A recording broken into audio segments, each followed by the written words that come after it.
Жасанды интеллект арқылы осындай видео жасағың келе ме? Мен Қайыпберген Жадыра. Жаңа жасанды интеллектті тексеру мақсатында осы видеоны жасадым.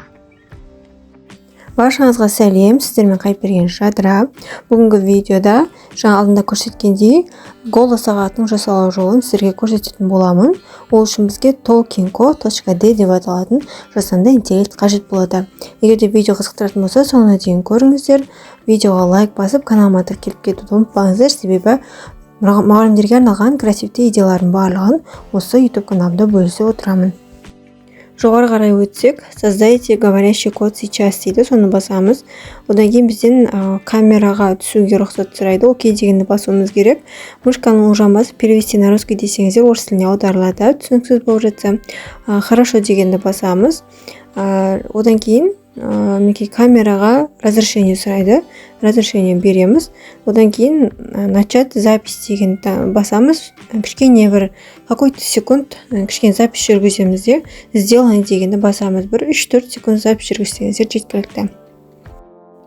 Создать говорящий код дегенді басамыз. Одан кейін мына жерде ең астында регистрация жасайтын батырма бар, соны басамыз. Одан кейін бізден электронды почта сұрайды. Бұл жерге жұмыс жасап тұрған электронды почтаны жазуымыз керек. Егер электронды почта жоқ болса, mail.ru сайтына кіріп, сол жерден почта ашсаңыздар болады. Электронды почта деп тұр, сол жерге почтаны жазғаннан кейін астына өзі автоматты түрде бізге парольді жазып береді.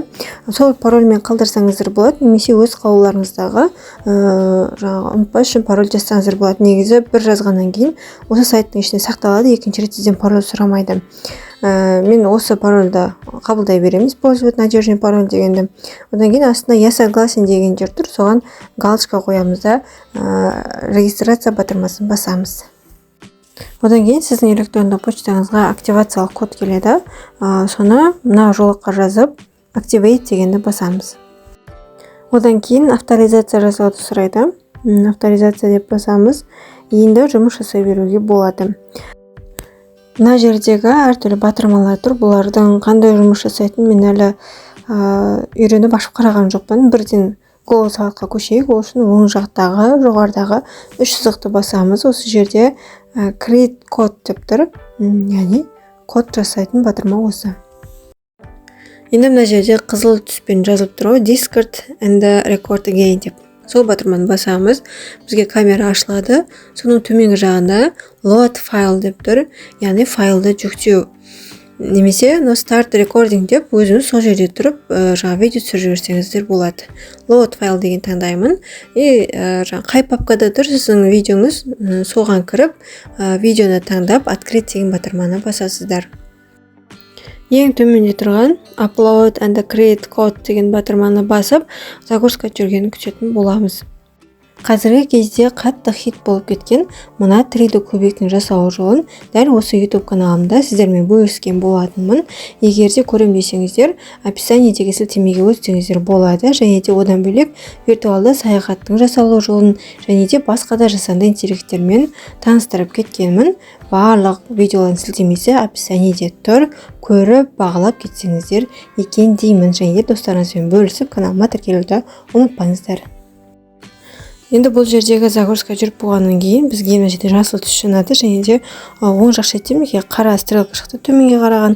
Соны бассаңыздар, дайын болған код шығады. Төменгі жақта download код деген батырманы басамыз.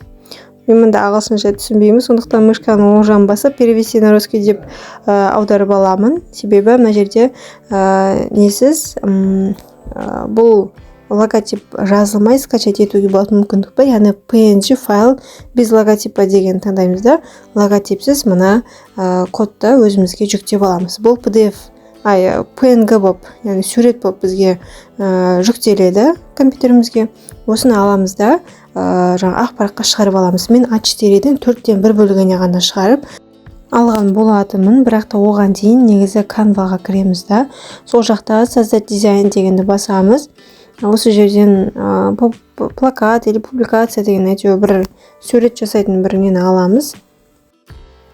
Мен мында жерден плакат дегенді таңдайын. Бізге автоматты түрде шаблондар ұсынады, бірақ та мен ақ фонның үстінен басамын да, мына жерде элементы деген жерге поискқа часы деп жазамын.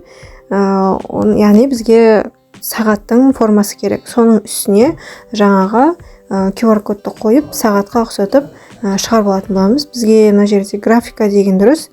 Показать все деген таңдаймыз. Қолымызға сағат сияқты қылып жасауға ыңғайлы түрін таңдап аламыз.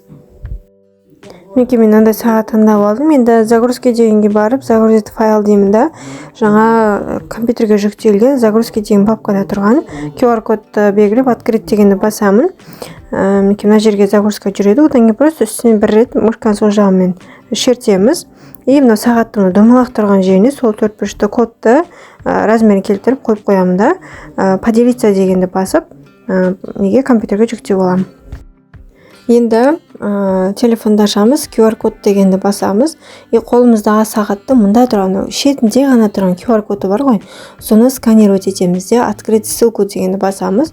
Негізгі бізге керегі осы QR код ғана. Сілтеме ашылғаннан кейін кодты қайтадан жақындатамыз.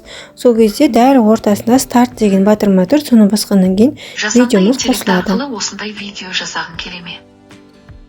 Мен қайып берген жадыра. Жаңа жасанды интеллектті тексеру мақсатында осы видеоны жасадым.